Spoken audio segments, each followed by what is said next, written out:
Goeiemôre, good morning en welkom by vandag se program. Ons hoop jy is op jou hoede vir dit wat gaan voor. Inderdaad, ons weet sommer jy is lekker uitgerus na 'n lang naweek en gereed vir nog 'n lekker program hier saam met ons. Is jy gereed om uit te vind wat dit behels? Ek kan nie wag nie.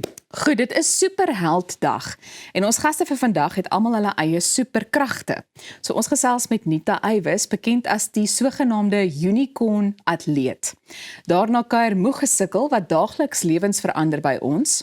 Ons vind ook uit hoe Bushwise veldgidse oplei en Paulo Azevedo van die musiekgroep Eden kuier by ons in die ateljee. Ek was nog altyd 'n aanhanger van hom gewees, hoor. En hoe interessant 'n held in elke geleentheid of segment waarmee ons met iemand gesels.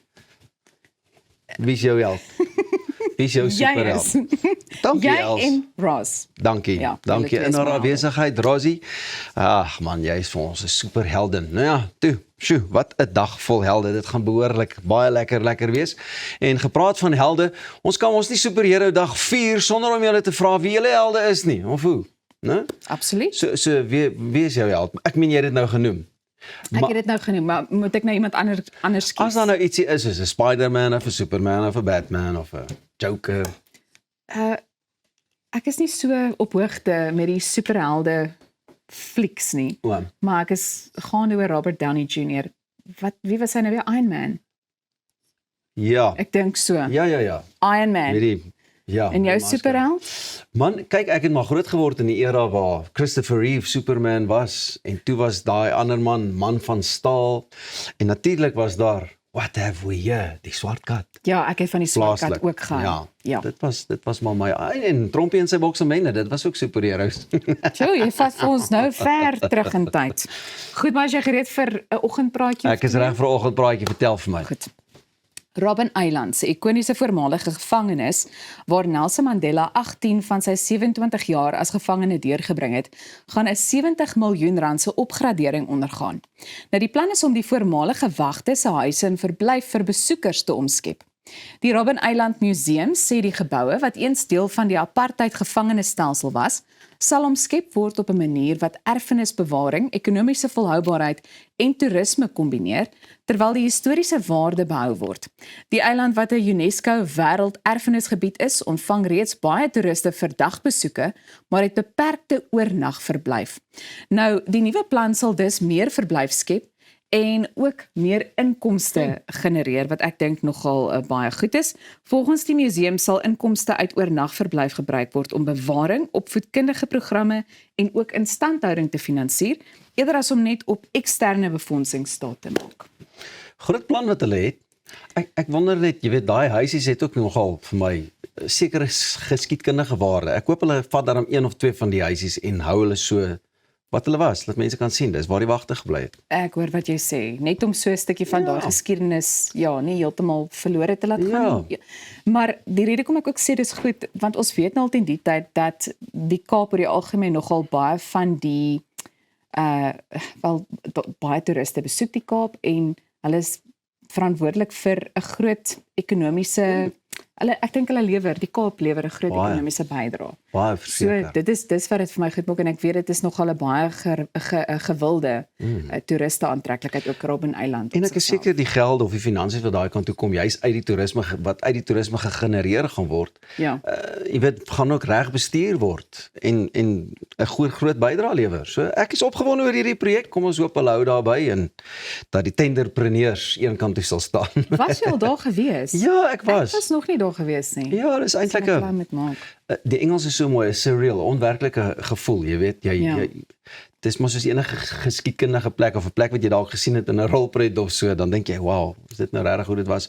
En ek sê nou dag vir 'n vriend ook van my, ek sal net toe ek deur die middestad van Pretoria ry op 'n stadium, toe sê ek sou my graag so graag myself wou sien in die 60 of 70er jare in die middestad van Pretoria. So het ek daar ook gestap en gedink, ek sou myself net vir 'n oomblik wou verplaas, soos beam me up Scotty, om te sien hoe dit daar was daar binne. Om 'n egte ervaring te beleef. 'n Egte ervaring te beleef. Ja. Maar nou ja, laat hierdie superhero net weer sy bril bymekaar maak. Dit is jou superkrag. 'n nuwe verslag wys, om 'n bietjie ernstiger noot te gaan, hoe georganiseerde misdaadnetwerke steeds 'n groot probleem in Suid-Afrika is, met die smokkeling van gesteelde voertuie oor grense heen.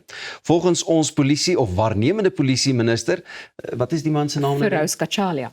Jy sien, ek hou nie meer tred met wie hulle is nie. Dis my superkrag. Is dit jou superkrag? Ja, kyk, hier werk ons saam. Hier werk ons saam. So volgens hom is 36 gesteelde voertuie die afgelope 6 maande deur Interpol en grensoperasies gevind en weer na Suid-Afrika gebring. Die voertuie is meestal gewilde modelle soos die Toyota Fortuner, Toyota Hilux en Ford Ranger. Voertuie wat oog op navraag is of op aanvraag is by beide plaaslike en internasionale smokkelhandel betrokke is. Veiligheidskenners verduidelik dat 30% van voertuie wat in Suid-Afrika gesteel word, uiteindelik na buurlande gesmokkel word. Veral via roetes deur Zimbabwe en Mosambiek. Die syndikaate is hoogs georganiseerd en werk selfs op bestelling. Spesifieke voertuie word bestel en dan geteken vir diefstal. In sommige gevalle word voertuie ook gekloon en met dubbele papiere weer in die plaaslike mark verkoop en ons stel almal eersdaanse kennis van mense met wie dit oorgekom het. Ja, absoluut. En ek dink dit is skrikwekkend want ek weet, jy weet sommige van hierdie handelsmerke, mense weet nou al teen die tyd.